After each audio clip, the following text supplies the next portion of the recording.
Hello everyone, back at it again at the Crossroads.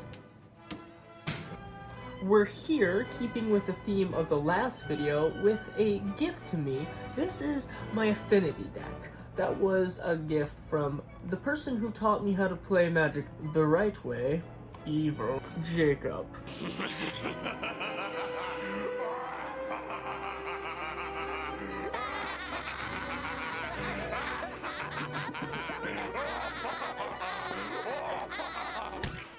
I don't want to keep you guys waiting because this is a super powerful deck to play, so let's get on into it.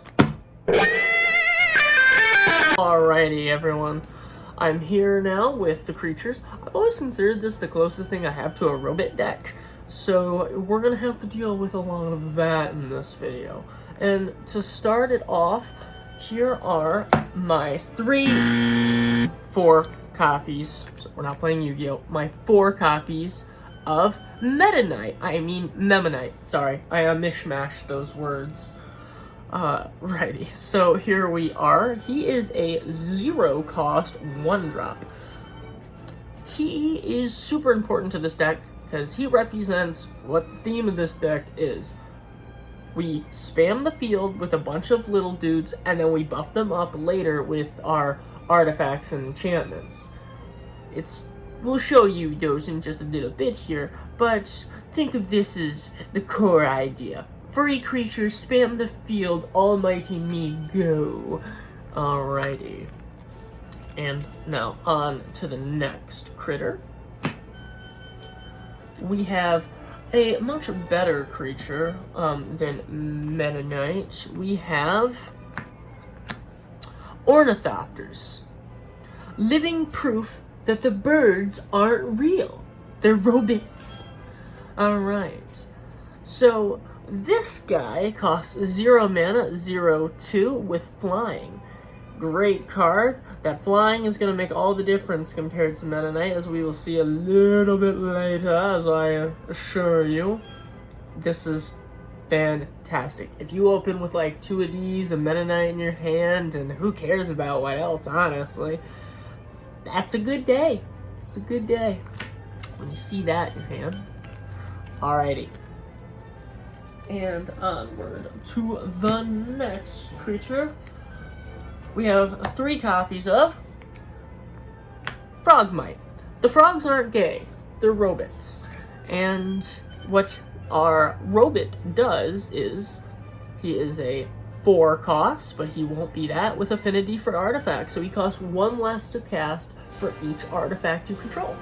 So good chances are he's coming out for free, because you're going to have some of these boys out, and that's going to reduce his cost. And I often play this guy for free, or maybe 1, 2 at the max. He's going to come in handy. Trust you me. Arm little Frogmite. Alrighty. Next up, we have Signal Pest. Signal Pest is one of our key pieces in the deck for dealing good damage, for he has Battle Cry. Whenever this creature attacks, each other attacking creature gets +1, +0 until end of turn. And Signal Pest can't be blocked except by creatures with flying or reach. Very nice, very nice. He buffs our little dudes up as we're swinging for practically nothing with our Memmonites and our Ornithopters, or if we got the buff, then they're doing really good damage thanks to these guys out on the field. He's a 0/1 for 1, but you know, he'll make it. Good protection with like that pseudo unblockable and what have yeah, pseudo unblockable.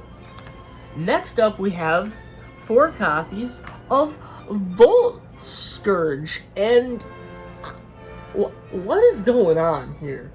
He's like a mosquito from hell.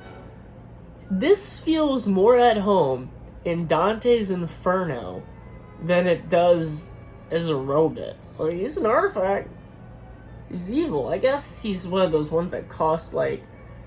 Okay, so this symbol right here, you can either pay 1 black mana or 2 life. And I'm going to play the 2 life. I don't run black mana in this deck. He has lifelink and flying. So he's really good. He essentially can work as another, if you don't have it for whatever reason, Ornithopter. This will get you the same result, just about. But he's just so creepy looking. Jeez. Alrighty. Last up for the creatures, we have 4 copies of Elemental Hero Zuckneos. Or as, Cash call it, the Etch Champion. But, I ain't Cash. So, he has Metalcraft. Etch Champion has protection from all colors as long as you control 3 or more artifacts. And, yeah, that is, that's it. That's enough. Because he can't be blocked by those creatures, which is super fantastic. So this is going to swing in for dumb amounts of damage once we get our enchantments on. This is what you want to enchant and stuff like that, but the Ornithopters are a little easier without the conditioning and stuff like that to get, but, well, it'll work out. Trust me. Just you wait and see. That's all we have for creatures right now. So, let's get on into our spells. Instants and sorceries here. And these are kind of just meant for damage. They honestly don't really help the main deck do its bitty bit so much as it does give us a little bit of a toolbox to play around with. So, damage and, card advantage. Let's get on into this with 4 copies of Galvanic Blast. Galvanic Blast is absolutely fantastic. It either deals 2 damage to target creature or player, or Metalcraft, if you control 3 or more artifacts, it can deal 4 damage for 1 mana to target creature or player. So that's big. It's a huge hunker of damage. Probably will be 4 if you get it late game. If you open with it, I recommend holding on to it until it deals its damage. This is definitely I prefer to target the player with this one, because we'll have another thing to target creatures in a second here. Alright. Next. 4 copies of Lightning Bolts. Now, Lightning Bolt is, it's Lightning Bolt. I don't really know what else to say, so, here. Young fool.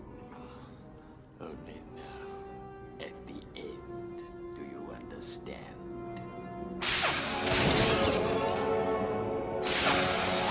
Okay, you good? You understand it? Alright. Good. Good. I'm happy. And lastly for spells, we have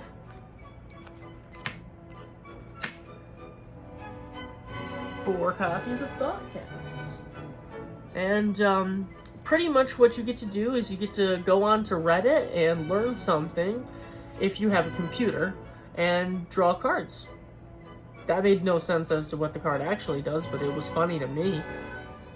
Alright, so what this has is Affinity for artifacts. This spell costs 1 less to cast for each artifact you control, and you get to draw 2 cards. So, it costs 5 mana essentially, but with the artifacts, sometimes it's right around 2 mana I get it out for. I mean, it could be played for 1. It doesn't happen all the time. If you get it late game, it might, but it'll be cheaper than just playing Divination, I'll tell you that much. Alright, and that's what we have for spells. So next, I think we're going to get on into our artifacts. I love making those transitions. Okay, so I'm here with my artifacts, and this is where our bread and butter is. Robots need robot accessories, because that's just how it works. That's just how it do. Alrighty, so now we have 4 copies of Cranial Planing here, and honestly, this gives me like the Iron Giant vibes, but like if the story was, instead of what if a gun didn't want to be a gun, it'd be like, what if a gun really liked being a gun? Equipped creature gets +1 for each artifact you control. You can pay 2 black and move Cranial Plating to another creature you control, and it has an equiption cost for 1. that's yeah, that's a lot of buffs on that creature, especially, you know, with, you know, the other another enchantment we have coming along a little later. You're gonna get some really stupid big creatures here out of this, and you put this on, you know, ex-champion who already can't be blocked by colored creatures. You know, you're just swinging for stupid, and you can keep doing it. A lot of people are just going to get blindsided by that. Like I said, this is the bread and butter of the whole deck. This card being the matrix of everything. Next up, last up, 4 copies. That was pretty. Of Springleaf Drum. Springleaf Drum is our beat. And what that does, tap an untapped creature you control, add 1 mana of any color. Pretty simple. That's going to help us filter out some of the colors we don't have that we are running, like the black. And that's it. Alrighty, guys. Now, next, let's get on into our enchantments. Alrighty, here with my enchantments. I have only 1 enchantment, and it's my 4 copies of Ensoul Artifact, or as I like to call it, Become Scissor, because scissors. What this does is enchant artifact. Enchanted artifact is a creature with base power 5/5 in addition to its other types. So this is really good for things like Ornithopter that can retain now its flying ability because of this. And then we attach stuff like Cranial Plating, and boom! Now, that became a 5/5. We give it this, and it's going to get 1/2+, so it's a 7/5 swinging in the air. Pretty flipping good. Getting out of a 0 mana for the creature, a 2 mana for the artifact, and 2 manas on the enchantment. That's not exactly much. We can do this on turn 4. And that is it for our enchantments. Now let's get on to our lands. So far what you've seen is me just running, I believe, 20 of each lands, no like gates or dual lands or anything like that, but this deck is a little different because Jacob built it, and Jacob's always up to his tricks, you know, like party tricks. Alright, we're here with 3 copies of Basic Mountain. I'm not going to explain what a Basic Mountain does, because that would be stupid and a waste of time. Next, we have 3 copies of Island, which, once again, I'm not going to explain to you. If you don't know what this does, try Yu-Gi-Oh! Now here's something with a bit of meat on its bones. My 4 copies of Darksteel Citadel. Indestructible, and you can tap it, add 1 colorless mana. This is nice. It counts as an artifact for stuff such as Cranial Plating. So get a little extra boof off this. Very, very nice. And it ain't getting destroyed if someone wants to be cheeky with destroying non-basic lands as a theme of their deck, because a lot of people have been doing that with the madhouse of why run 5 different mana types when all of these 5 color mana types equal 1. So this is good. Takes colorless, but we run mostly colorless, as you see. Alrighty, and then 3 copies of Shivan Reef, which makes colorless mana, and I can pay 1 life and it can make either red or blue. And that's pretty much it. There's really nothing else to it. That's it. So, okay guys, I guess there's only one last thing to do. Alrighty, movie magic. Now we're gonna do that cringe thing I did last time. Ha! Now it's back in the box. Except that one. I assure you it's back in there.